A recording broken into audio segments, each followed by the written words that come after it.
Okay, so hi everyone. In this video we're going to be learning how to do the law of sines. So, one thing to know about the law of sines is, so you know how, we did basically, if you have a right triangle, like if you have a right triangle, you would use right triangle trigonometry, and then you would do, opposite over hypotenuse.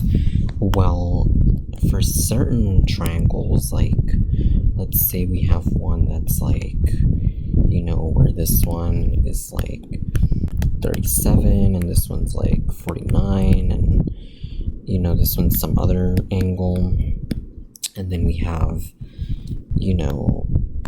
we have something like 17, and like, we have something like 39, and we're asked to find this angle. I mean, to be honest, I could do this. I could split this up into two right triangles and just find what this is, but it would take a lot of work. And that's why we use the law of sines. And the law of sines says that sine of x over, it goes. So if you have, let's say you have,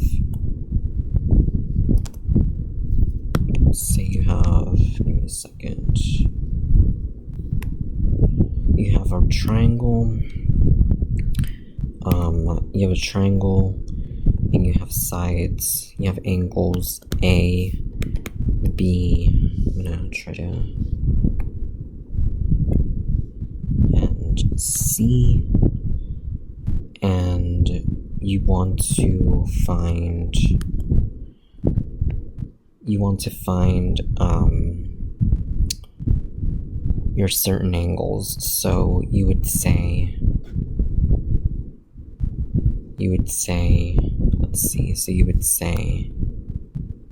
this would be your side, so it'd be the angle A, and this would be side A, like this, and then for C, it would be angle C would go to side C, and then,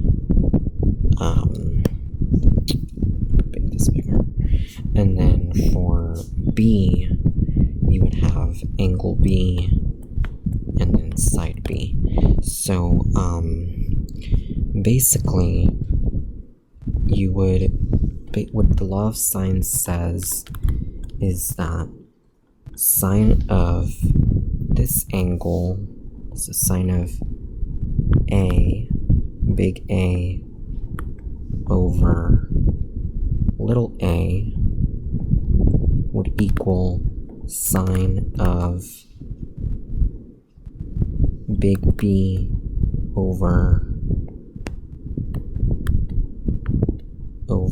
little b, and then that would equal sine of big C over little c. So that's basically what the law of sines says. Usually, let's see, so the only times when you would use law of sines is, so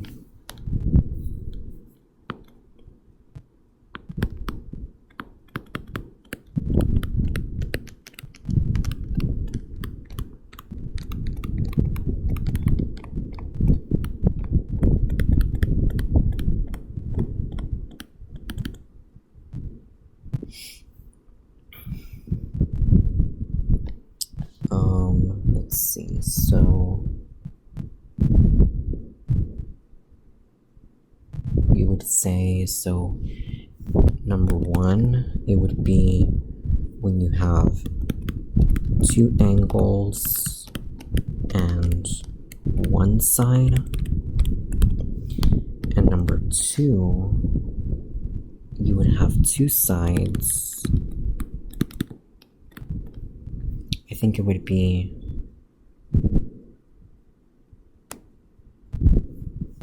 two sides and an angle that is not included. So,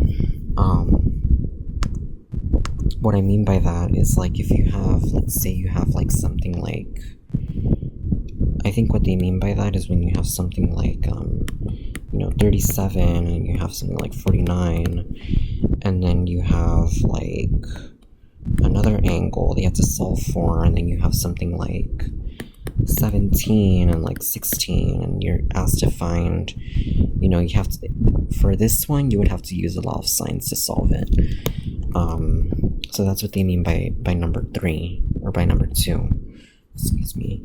So, let me just make sure it's recording. Okay. So,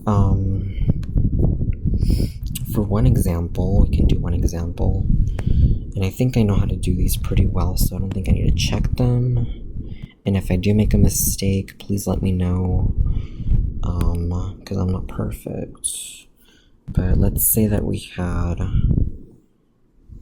triangle, and let's see, so it would be, so let's say we had an angle of like 35 degrees, and then an angle of like 40 degrees, right? And then we have sides A, B, and C. Then we have sides C, B, and A. And let me just make sure I color code these. And then for C.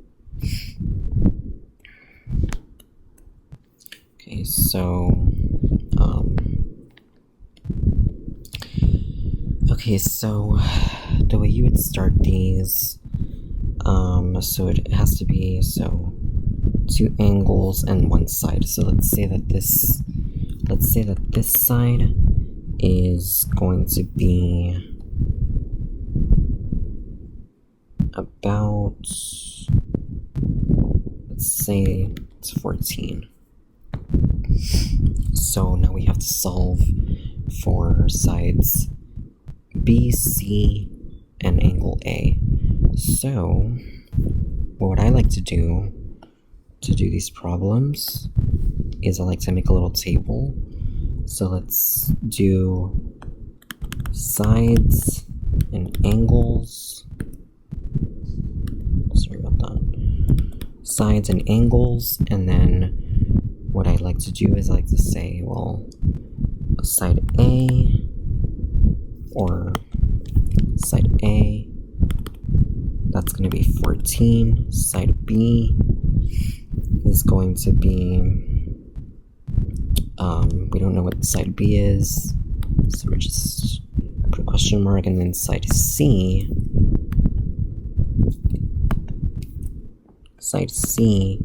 we don't know what that is either. And then for angles, we say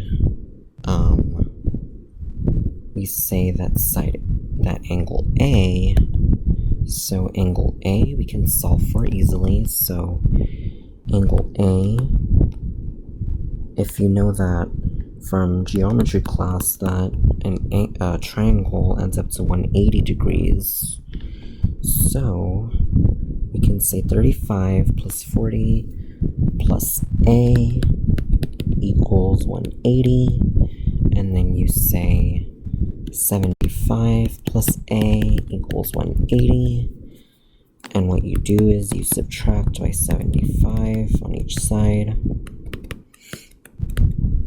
and then you go ahead and put, so this is going to be 105 degrees.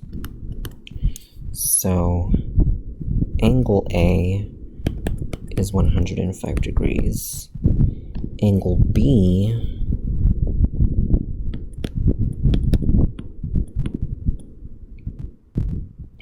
35 degrees, and angle C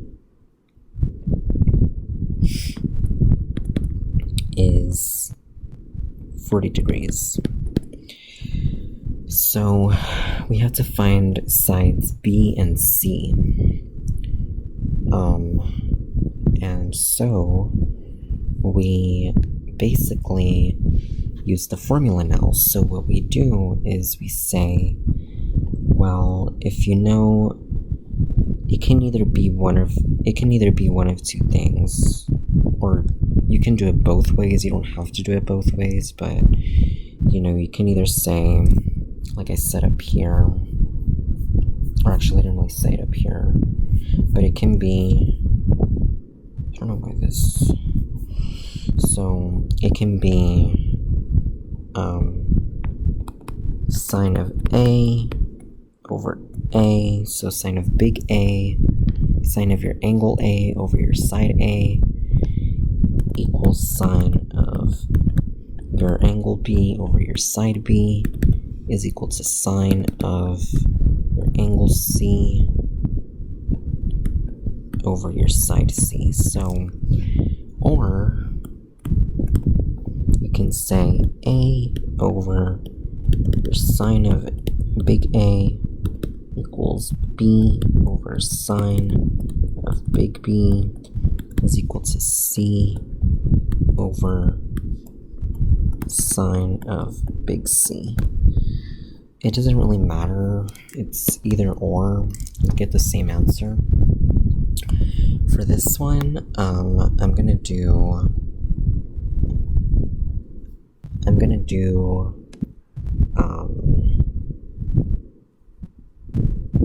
this part. I'm gonna do this method.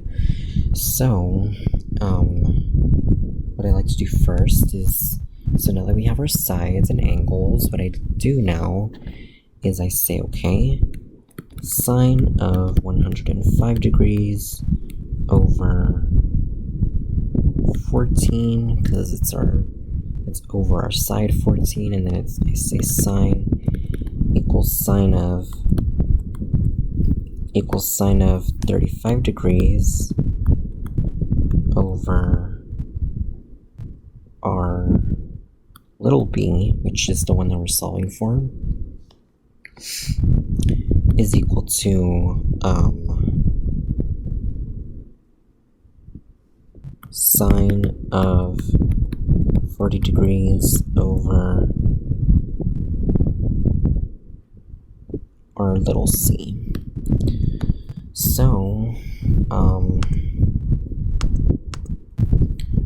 basically what you do is you say, so you like to take it step by step. So you have to do, this part would be number 1, and then whatever you have from that, whatever you get for B, you would then do kind of like this to solve for C. So you'll get what I mean in a second. So first, you do sine of 105 degrees over 14 equals sine of 35 degrees over B, and then you would say, okay, so then you would go ahead and cross multiply, and you would say 14 sine of 35 degrees equals B sine of 105 degrees. And then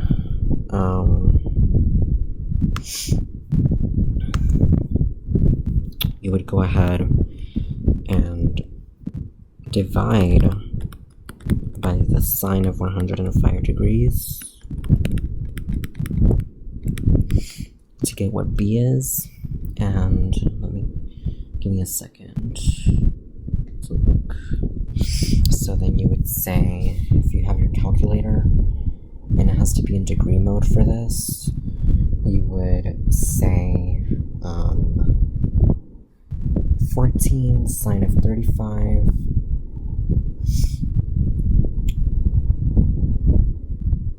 over the sine of 105. And you would get that your side B would equal, so for this one, your side B would be about, so it depends on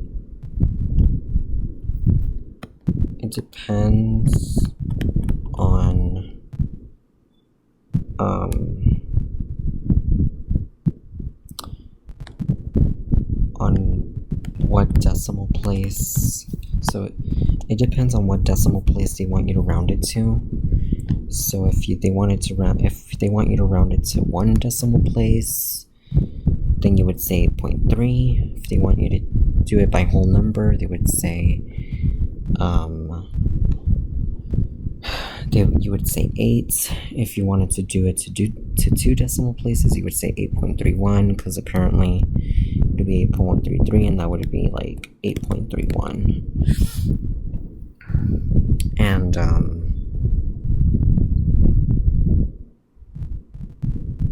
so basically it just depends. I mean, depending on what, I guess for this one, I'm gonna say that I'll do it